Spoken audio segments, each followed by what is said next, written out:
करें। देखें ब्लू के बारे में ये था कि वी हैड 9 ब्लू, 9/12 यानी आपने फर्स्ट ब्लू मार्बल सेलेक्ट किया और उसको रिप्लेस नहीं किया, और जो दूसरा रेड है वो 3/12 आ जाएगा। प्लस का साइन लगाएं, अब फर्स्ट रेड है और ये बनता है 3/12, क्योंकि अब ये विदाउट रिप्लेसमेंट होना है तो ये बन जाएगा 2/11।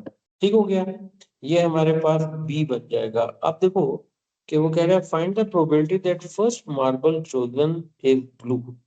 अब फर्स्ट अगर ब्लू हो तो इसका मतलब है, अगर मैं इस सारी ऑप्शन को मैं अगर ए के बारे में जिक्र करूं तो ए क्या बन रहा है, फर्स्ट मार्बल इन ब्लू। अगर फर्स्ट ब्लू है तो इसका मतलब है सेकंड भी ब्लू हो सकता है, अगर फर्स्ट ब्लू है तो इसका मतलब है सेकंड रेड हो सकता है, क्योंकि हमारा कंसर्न फर्स्ट ब्लू के साथ है। और ब्लू में 9/12 और सेकंड ब्लू है तो इसका मतलब ये हो जाएगा वो रिप्लेस हो जाएगा तो 9/12 आ जाएगा।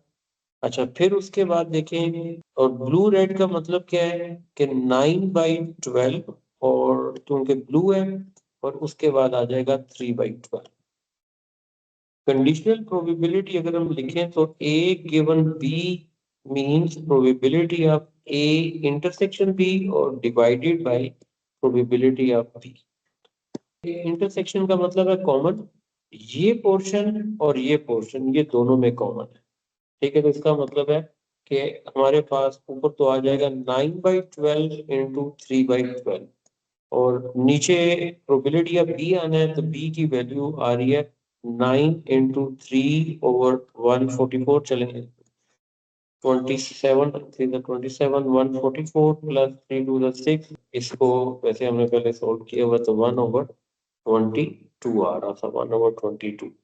अब आप इस सारे को सिंप्लीफाई कर लें और सिंप्लीफाई करके इसका आंसर ले लें। ये आंसर आ जाएगा 33/41, या आप इसे कह लें 0.805। लेकिन ये भी सिंपल क्वेश्चन था। क्वेश्चन नंबर 2 पे, Sian is a member of a soccer club, she is practising scoring goal Sam, or the probability that Sam will score a goal on any attempt is 0.7 independently of all other attempts. Sam makes 10 attempts, यानी n की value 10 बन गई है, और उसने जो scoring गोल की probability है वो आ रही है 0.7।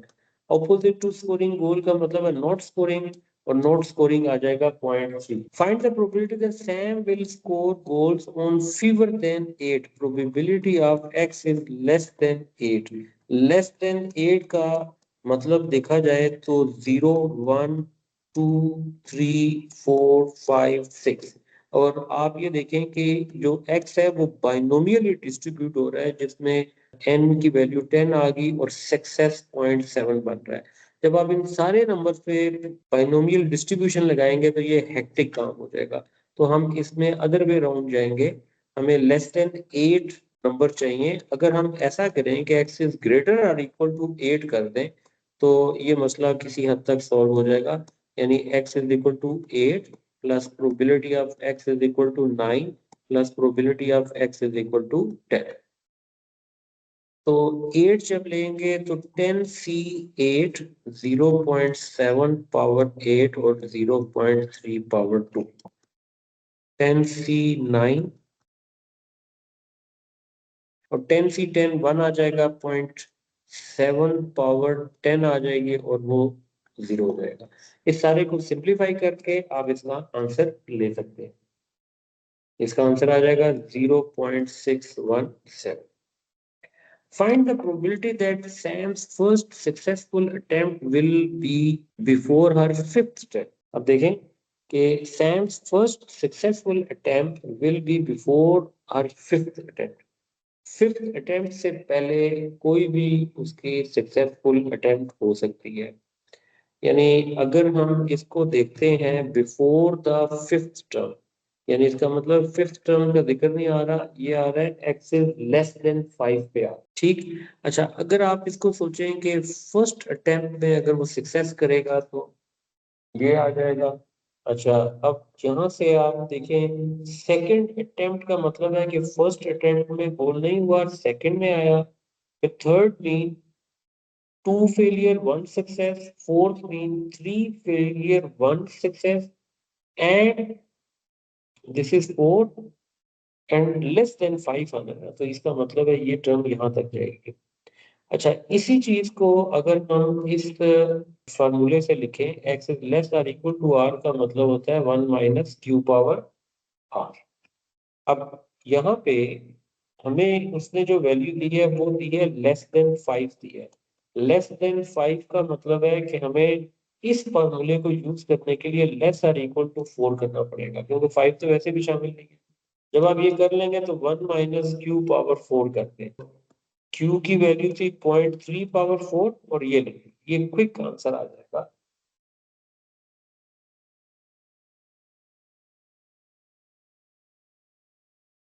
सी पार्ट है कि y is a member of same soccer club. He is also practicing scoring goals. The probability that y will score a goal in any attempt is 0.6 in any attempt, independently all of other attempts. Y is going to keep making attempts until he scores 3 goals. अच्छा, यहाँ पे आ गया until he scores 3 goals. Find the probability that he scores his third goal on his 7th attempt. अच्छा, third goal उसका 7th attempt में आया है। उसकी जो स्कोरिंग है वो तो आप लिख लें 0.4 आ गया और नॉट स्कोरिंग 0.6 आ गया। अब इसने वाई ने उस वक्त तक अटेम्प्ट करते रहना है जब तक वो 3 स्कोर यानी 3 गोल ना कर ले। इंडिपेंडेंटली का मतलब है कि इसमें हम ज्योमेट्रिक डिस्ट्रीब्यूशन लगा सकते हैं। Third goal if on his 7th attempt, यानी इसका मतलब है 7 अटेम्प्ट से कम में उसने 2 गोल कर लिए थे। अब वो 2 गोल कहाँ पे हो सकते हैं, इसके बारे में आप नहीं कुछ कह सकते। पहली अटेम्प्ट में हो जाए एक, फिर दूसरी अटेम्प्ट में, फिर तीसरी अटेम्प्ट में हो सकता है, चौथी, पांचवी, छठी और सातवीं में तो तीसरा गोल है। यानी 6 अटेम्प्ट्स हैं जिसके अंदर उसने 2 गोल करने हैं। अगर हम ये कहें कि 6 अटेम्प्ट्स 1 2 3 4 5 6, 6 अटेम्प्ट्स में इसने 2 गोल करने हैं। सातवीं अटेम्प्ट में इसका मतलब है कि 5th और 6th। अच्छा, ऐसा भी हो सकता है। अब देखिए 2 गोल इसमें कहीं भी हो सकते हैं ना, तो इसका मतलब है 6C2 तो ये वाला हो जाएगा। ठीक है, 2 गोल तो उसके किसी भी फॉर्म में हो जाएंगे। ये तो अरेंजमेंट में 6C2 आ जाएगा। 6C2 फिर सक्सेस इसका कितना बन रहा है 0.4, फिर ये 0.6 है और फिर 7th अटेम्प्ट भी आ रही है। स्टेटमेंट थोड़ी सी डिफरेंट है। And the probability that he scores his third goal on his 7th attempt. 0.6 why score a goal on, ये तो ठीक हो गया। Why going to attempt until he scores 3 goals। अगर मैं इसको ऐसे लिखूं कि अगर पहला गोल जो है, यानी पहला गोल इसका ये हो सकता है कि probability of x is less और इक्वल टू 6, तो पहला गोल हो सकता है। पहले गोल का मतलब है कि 1 माइनस 0.6 पावर 6। ट्राई करते हैं इसको, इस मेथड से देखता हूँ मैं। इसी के अंदर इसका दूसरा गोल भी उसी में हो सकता है। तो इसको दूसरे गोल की सेटिंग कैसे हो सकती है, वो भी अगर यही लगा दो तो मल्टीप्लाई बाय 2 तो 1 से ज्यादा हो जाता है। ये वाली बात तो वो उस तरह नहीं बन सकती ना। 7th टर्म तो निकल आएगा ना। 7th टर्म का मतलब है कि that is on the 7th term. 7th term को तो हम निकाल लेंगे। नहीं, मैं वही पॉइंट सोच रहा हूँ कि लॉजिक बन नहीं रही ना। ये तो समझ आती है कि अगर हम इसे इस पे लगाते हैं ना, ये तो समझ आता है कि 2 जो है ना उसने स्कोर किए हैं, वो 2 स्कोर 6 टर्म में कहीं पे भी हो सकते हैं। ठीक है, अब उसको तो मैं कॉम्बिनेशन लगा के 6C2 लगा सकता हूँ। अब यहाँ पे ये है कि ये 6C2 है ना, तो इसका मतलब है कि अगर यहाँ सक्सेस हो पहली और दूसरी सक्सेस इधर हो, ये भी पॉसिबल है। फिर वही बात है, फिर दोबारा सारी ऑप्शंस बनना शुरू हो जाएंगे ना, कि यहाँ सक्सेस हो, यहाँ हो। ये साथ साथ भी हो सकती है, सेपरेट भी हो सकती है। यही चीज जो है सोचने वाली है ना। इन फर्स्ट 6 में अगर हम यहाँ पे बाइनोमियल का अटेम्प्ट लगाएं, यानी अब देखो हमारे पास नंबर ऑफ टर्न ही 6 हो जाए, n6 बना लें। इसमें p की वैल्यू आ जाती है 0.4 और q की वैल्यू आ जाती है 0.6 और उसमें से 2 गोल हमें चाहिए, ठीक है।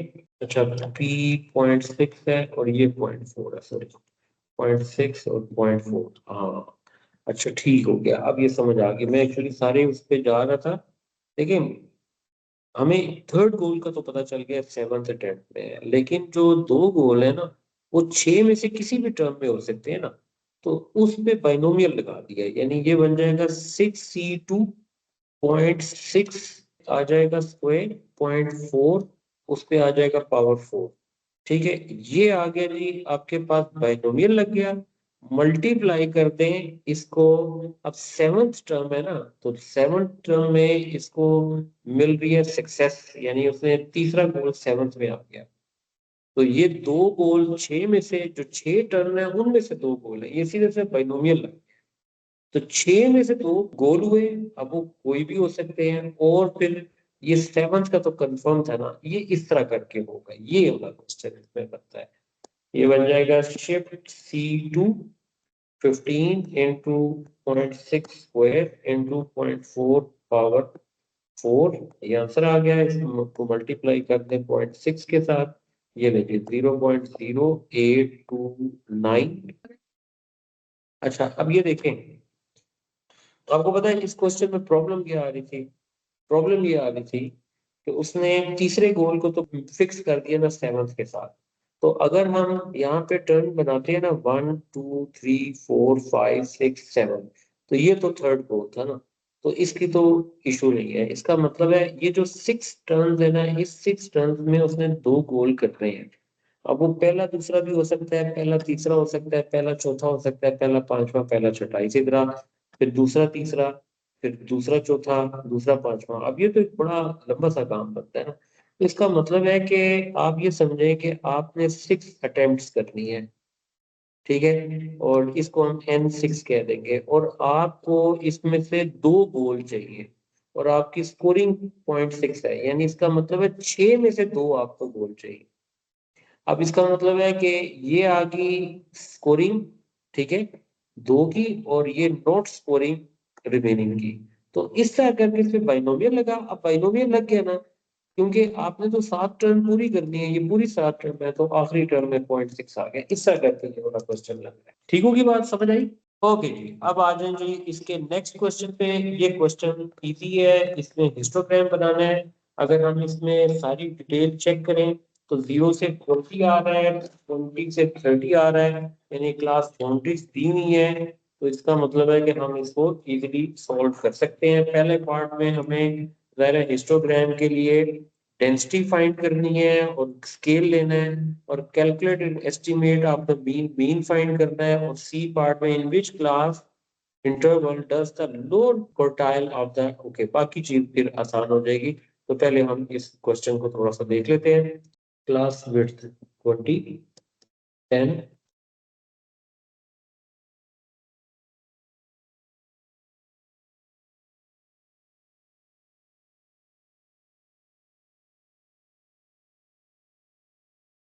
मैक्सिमम कहाँ तक है? 70 तक, 20, 40, 60, 80। अच्छा 10, 20, 30, 40, 50, 60 और 70। डेंसिटी हाईएस्ट 10 आ रही है ना, 1 2 3 4 5 6 7 8 9 और 10, ठीक है, इसमें पूरा हो जाएगा।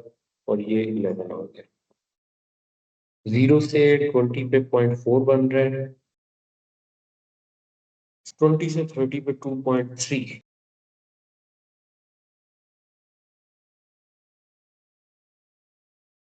30 से 35 पे 7।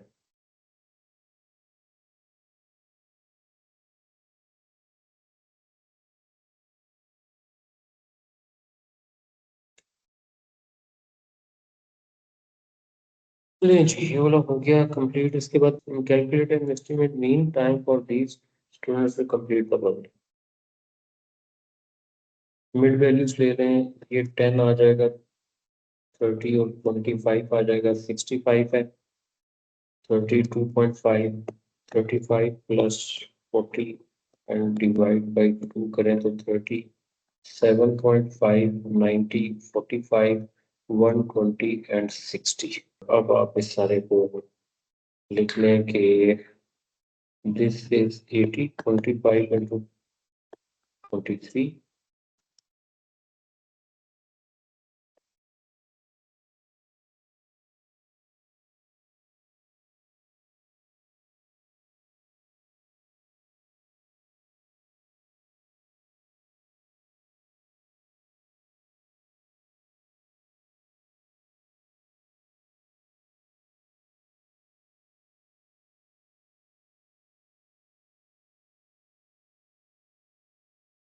तो मतलब है ये वाली क्लास बन रही है। ये आ जाएगा 30 से 35। ओके, क्वेश्चन नंबर 4 देखते हैं। A company sells small and large bag of rice. The mass of small bag of rice are normally distributed. X is normally distributed with mean 1.20. Standard deviation is, ये square से हमने लिख दिया। In random sample of 500 of these bags of rice, how many would you expect to have mass greater than? How many है यानी probability निकाल के फिर से मल्टीप्लाई भी करेंगे हम।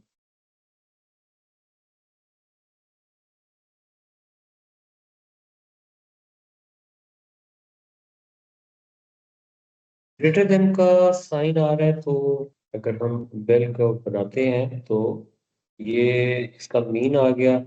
ये पॉजिटिव साइड ग्रेटर देन का मतलब ये आएगा 1 माइनस 0.375। 1 माइनस, चलो पहले तो मोड ले लें, स्ट्रेट मोड, और इसमें 0.375 करें।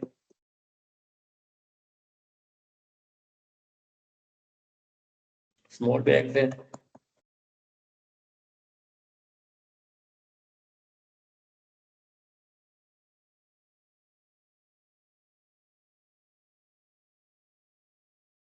message of large bags of rice are normally distributed with mean and standard deviation। ये आ गया, यानी इसमें आ जाएगा n is 2.5, स्टैंडर्ड डेविएशन आ गया।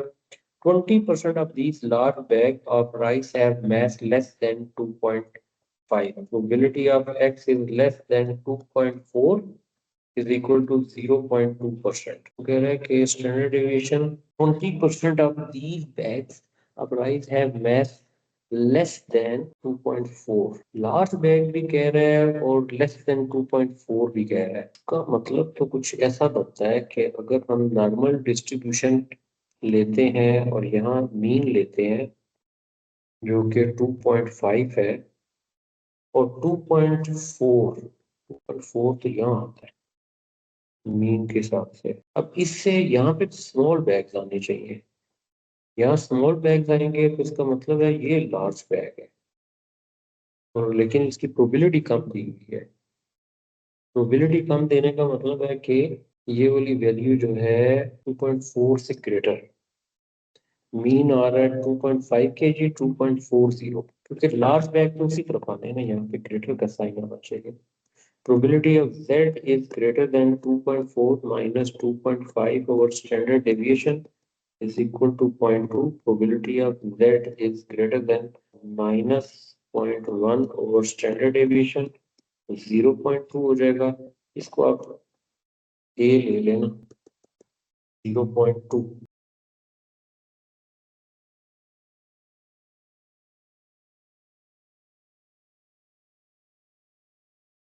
0.8, ये 0.8 और इसके सामने ये 5, ठीक है, ये बनता है 0.842।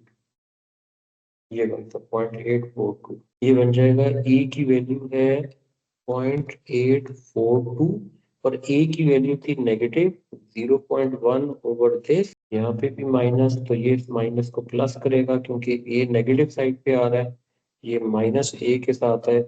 तो अब आप इसकी वैल्यू ले लें 0.1 ओवर 0.842।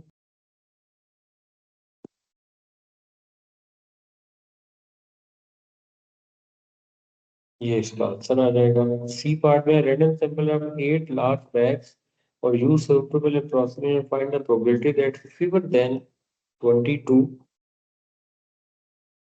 अब these large bag of rice have mass less than 2.4 kg। अब देखें लेस देन की प्रोबेबिलिटी हमने पीछे फाइंड की थी, उसने इसकी दी हुई की प्रोबेबिलिटी 0.2 दी हुई थी। ठीक है, तो इसका मतलब है क्योंकि ये अप्रोक्सीमेशन आएगा ना, अप्रोक्सीमेशन में नॉर्मली डिस्ट्रीब्यूट होता है, बाइनोमियल डिस्ट्रीब्यूशन होगा ना। तो 80 है, 80 के साथ 20 सक्सेस करनी चाहिए और सक्सेस हमारे पास 0.2 आ जाएगा। क्योंकि हम इसको नॉर्मल डिस्ट्रीब्यूशन में कन्वर्ट कर रहे हैं, तो नॉर्मल डिस्ट्रीब्यूशन के लिए हमें एन पी और एन पी क्यू की वैल्यू रिक्वायर्ड होगी।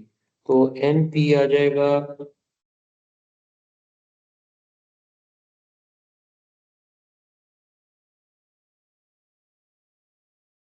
अच्छा अब वो कह रहे हैं फीवर देन 22, यानी 22 से लेस जो बैग है वो क्या होंगे, 21 आएंगे। तो हमें इसको सेट करना है 21 के हिसाब से। यानी अगर मैं इसको लेता हूँ 21.5 तो लेस लूंगा वो 21 पे आ जाएगा। मीन की वैल्यू 16 आ गया और डिवाइड बाय स्टैंडर्ड डेविएशन आ जाएगा 12.8। स्क्वायर रूट 21.5 माइनस 16 और इसको डिवाइड कर दें आप 12.8 से, क्योंकि वो वेरिएंस था। तो probability of Z R L less than 1.537। तो हम स्टैट्स मोड पे जाएं, क्योंकि लेस की वैल्यू आ रही है तो पॉजिटिव साइड पे है। तो 1.537 इसको सॉल्व कर ले, तो ये इसका आंसर आ रहा है 0.9379। तो इसको राउंड कर दें तो थ्री सिग्निफिकेंट फिगर में ये इसका आंसर। पिन करते हैं तो उसके दो स्कोर है, टू टू पॉइंट है, और लूज के जीरो हो गए तो ये बन जाएगा एक ऑप्शन, तो ये आ गया। और दूसरा क्या बन रहा है कि win sir win loss draw, draw पे वन टू आ रहा है, ड्रॉज। एक ड्रॉ। जी सर। और ये, और इसका मतलब है इसके साथ लूज होना चाहिए। अब इसकी प्रोबेबिलिटी निकालनी है ना, यहाँ पे अरेंजमेंट बन सकती है ना 1 2 3। तो इसका मतलब है लूज विन एंड लूज, ये भी हो सकता है। और ये क्या हो सकता है, लूज लूज और विन, इन सब का स्कोर जो बनता है ना वो वाला 2 बनता है। इसका मतलब है हमारे पास इसकी अरेंजमेंट लगती है। ठीक हो गया, एक ये बात। सेम गोज विद दिस के फर्स्ट टू ड्रॉ है, तो इसका मतलब है पॉसिबल है कि ऐसे हो जाए, पॉसिबल है कि ऐसे हो जाए। ठीक है, तो इसका मतलब है यहाँ पे भी ये चीज बनती है। ऐसी किसी चीज को हम कैसे लेते हैं, हमें विन चाहिए तो इसका मतलब है 3C1 का मतलब है ये डब्ल्यू कहीं पे भी आ सकता है। तो 3C1 का आंसर 3 आता है, तो तीन ऑप्शन यहाँ कवर हो जाती है। बाइनोमियल लिस्ट में हम लगा रहे हैं, यानी इसका मतलब है कि हमें विन चाहिए एक, तो तीन में से एक विन है, क्योंकि आपने 3 गेम्स के लिए हैं। तो इसका मतलब है जब हम इसको सॉल्व करेंगे तो ये आ जाएगा 0.5। बाइनोमियल थ्योरम लगा रहे हैं, यानी बाइनोमियल डिस्ट्रीब्यूशन है 1 आ जाएगा। दूसरा लूज आ रहा है, लूज कितना था 0.3 है। तो इसका मतलब है कि यहाँ पे लूज की प्रोबेबिलिटी कितनी है 0.2, को ड्रॉ किए, और ये स्क्वायर आ जाएगा प्लस। अब यहाँ पे भी आपको कितने ड्रॉ चाहिए, दो ड्रॉ चाहिए। इसका मतलब है कि तीन ऑप्शन है ना, 3C2 ड्रॉ चाहिए, 3C2 आ जाएगा, और ये बन जाएगा ड्रॉ की प्रोबेबिलिटी आ रही है 0.32 हो जाएगा, और लूज की प्रोबेबिलिटी आ जाएगी 0.21 आ जाएगा। ये ऐसे करके सॉल्व हो जाएगा। ये 3 बन गया, 0.5 हो गया, 0.04 हो जाएगा। 3C2 भी 3 होता है, दिस इज 0.09 एंड 0.2। इस सारे को सिंप्लीफाई करेंगे तो आंसर आ जाएगा। अब ये यहाँ पे ना, इसमें इस बारे में आपने ख्याल रखना है कि एक्स उसने कहा है कि टोटल नंबर ऑफ पॉइंट्स, और पॉइंट्स कैसे आ रहे हैं कि विनिंग पे आ रहा है, ड्रॉ पे आ रहा है, लूज पे, यानी 2 1 एंड 0। ठीक है, अब इसी बात को सामने रखते हुए वो टेबल ले रहा है, यानी जीरो स्कोर हो रहा है सारी गेम्स का। तो जीरो स्कोर लूज करने से आ सकता है, यानी आपको लूज ये वाली वैल्यूज चाहिए। और अगर आप इसकी प्रोबेबिलिटी निकालना चाहें तो इसकी प्रोबेबिलिटी क्या बन जाएगी, तीन में से 3 आपको चाहिए, 3C3 बना देंगे आप इसे। और लूज की प्रोबेबिलिटी कितनी होती है, कितना था 0.2 था, 0.2। और इसकी पावर कितनी आ जाएगी, 3 आ जाएगा। और इसके अलावा जो बाकी ऑप्शन है वो वाली क्या बनते हैं कि 0.2 था ये, और फिर 0.8 आएगा। तो 0.8 पावर 0 हो जाएगा। तो इसका मतलब है 0.008 आ जाएगा। इसका मतलब है ये वाली वैल्यू तो सॉल्व हो जाएगी। वन स्कोर अब कैसे आ सकता है, यहाँ पे भी आपको वही सोचना है, वन स्कोर ड्रॉ पे एक ही ड्रॉ होना चाहिए, बाकी सारे लूज हो जाने चाहिए, ताकि आप देखो एक ड्रॉ चाहिए 3C1 करके, इसमें जब हम ड्रॉ की प्रोबेबिलिटी लगाएंगे, ड्रॉ था 0.3 पावर 1 और लूज की प्रोबेबिलिटी कितनी आ रही है यहाँ पे 0.2 और ये 2 हो जाएगा, ठीक है, ये भी हो जाएगा, ये दूसरा सवाल। अब 5 स्कोर चल रहे, 5 स्कोर कैसे हो सकता है, 2-1, यानी विन विन और ड्रॉ, ये ऑप्शन इसमें बन सकती है। और भी ऑप्शन हम बना सकते हैं, मतलब अगर 2 ड्रॉ हो जाए, एक विन और 4 स्कोर बनता है, 3 ड्रॉ हो जाए 3 स्कोर बनते हैं, 3 विन हो जाए 6 स्कोर बनते हैं, इसका मतलब है एक ही ऑप्शन बन रही है, इसमें हमें चाहिए 3C2 चाहिए। विन की प्रोबेबिलिटी आपने ले ली यहाँ पे, क्योंकि विन आ रहा है 0.5, 2 आ जाएगा और इसके साथ ड्रॉ हो रहा है तो 0.3 पावर 1, इनको सिंप्लीफाई करेंगे तो ये वाले आंसर इसके साथ आ जाएंगे। ओके, अब इसके बाद वेरियंस ऑफ एक्स उसने कहा है, तो वेरियंस ऑफ एक्स के लिए जो हम फॉर्मूला लिखेंगे वो बन जाएगा ई of x square minus E of x और होल स्क्वायर, यानी आपको सबसे पहले ई ऑफ एक्स फाइंड करना है, वो बन जाएगा summation x into probability particular values के साथ आ जाएगी। इसमें देखेंगे यहाँ पे ई एक्स का हिंट आपको पता है कि आप कैसे कर सकते हैं, मतलब ई ऑफ एक्स लेंगे तो पहली टर्म तो 0 आ जाएगी, 1 ड्रॉ है, इसका जो आंसर आएगा वो आप लिखेंगे, मैं यहाँ पे ऐसे ही लिख देता हूँ ताकि आपको जरा आइडिया हो जाए कि ये बन जाएगा 0.2 स्क्वायर, फिर 2 टाइम 0.114 आ जाएगा, फिर 3 के साथ आ जाएगा 0.207, फिर 4 के साथ आ जाएगा 0.285 एंड फिर 5 के साथ आएगी ये जो हमने प्रोबेबिलिटी निकाली थी 3C2 और 0.5 स्क्वायर इंटू 0.3 ये आ गया, और आंसर पे आ जाएगा 6 मल्टीप्लाई बाय 0.125, इन सारों को सम करेंगे तो एक्सपेक्टेड वैल्यू आ जाएगी। यहीं पे हिंट दे देता हूँ, एक्स स्क्वायर निकालना है तो पहली टर्म तो 0 रहेगी, 1 का स्क्वायर इंटू प्रोबेबिलिटी आ जाएगा, फिर 2 स्क्वायर 4 इंटू प्रोबेबिलिटी आ जाएगा, 3 स्क्वायर 9 इंटू प्रोबेबिलिटी आ जाएगा, 4 स्क्वायर 16 इंटू प्रोबेबिलिटी, और ये आप इस तरह करके कंप्लीट करेंगे, इसे पुट करेंगे तो वेरिएंस आ जाएगा। अच्छा जी, क्वेश्चन नंबर 6, क्वेश्चन को आप इस तरह करेंगे, a new village social club has 10 members, इसमें देखें वो क्या कह रहा है कि 6 are men 4 are women, the club will consist of 5 member, यानी जो कमेटी है ना वो 5 मेंबर्स की है, and how many way the committee of 5 members be chosen, it must include at least 2 men and at least 1 woman, अगर आप कम से कम 2 men रखते हैं ना तो एक विमेन होनी चाहिए, मतलब आप एक विमेन ले लेते हैं, तो इसका मतलब है यहाँ क्या है, तो आपको जाहिर है 5 मेंबर पूरी करनी है, तो उस 5 मेंबर में ऑप्शन बनना शुरू हो जाएगी, क्योंकि हमने तो मैन को मिनिमम रखा है 2 men, तो इसका मतलब 3 वीमेन हो तो 5 की कैटेगरी पूरी होती है, अगर 3 men होंगे तो 2 वीमेन लेनी पड़ेगी, और अगर 4 men होंगे तो 1 वीमेन लेनी पड़ेगी। अगर आपके माइंड में ये आ जाए कि 5 men हो तो 5 men का मतलब है 0 वुमेन होगी, है ना, तो 0 वुमेन हम इसलिए लगा सकते हैं, उसने क्या एटलीस्ट 1 वुमेन तो हर सूरत में होनी चाहिए, तो इसलिए आखिरी ऑप्शन नहीं है। अच्छा, अब इसको प्रोबेबिलिटी पे हम कैसे लेते हैं, अच्छा अभी तो वेव निकाले है ना, 6 men है, 6 में से 2 और वुमेन 4 थी, 4 में से 3, इस तरह कंप्लीट किया, सारों को एड अप किया, ए पार्ट इजीली सॉल्व हो जाएगा। बी पार्ट को देखें तो वो कह रहा है 10 member of the club stand in a line for a photograph.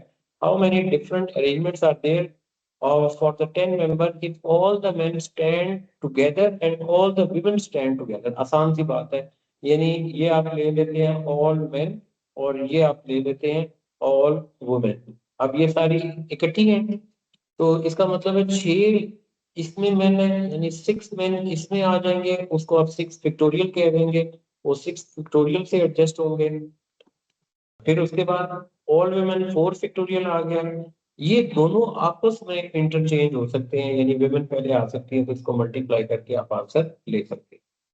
अच्छा, इसी तरीके से जब आप इस क्वेश्चन में देखेंगे तो यहाँ पे है for a second photograph the member stand in 2 rows with 6 on back row and 4 on front row. अच्छा, ये मैंने रोज यहाँ पे बना, ठीक हो गया, लेट्स सपोज कि हम ये रोज ले लेते हैं। अब वो कह रहे हैं कि Olly and his sister Petra are two of the members of the club, how many different arrangements are there of the 10 members in which Oli and Petra stand next to each other on the front row.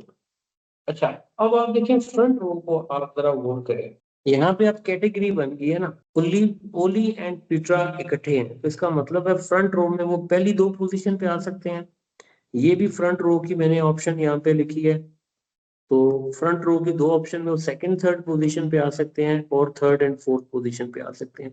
ये front row की सिर्फ option बनाई है, यानी इसका मतलब है ये थ्री वेज तो ये बन जाएंगे और ये आपस में इंटरचेंज होंगे तो साथ टू फिक्टोरियल आ जाएगा। अच्छा, ये तो बन गया। अब रहेगी हमारे पास कितनी एम्प्टी स्पेसेस रहेगी, 1 2 3 4 5 6 7 8। इसका मतलब है ये स्ट्रेट अवे 8 फिक्टोरियल, यानी अदर देन ओली एंड पिट्रा वो 8 लोग हैं और 8 ही सीट है। और उसने ये नहीं कहा कि विमेन सेपरेट हैं या विमेन टुगेदर हैं या मेन सेपरेट हैं या मेन टुगेदर हैं, उसने नहीं कहा।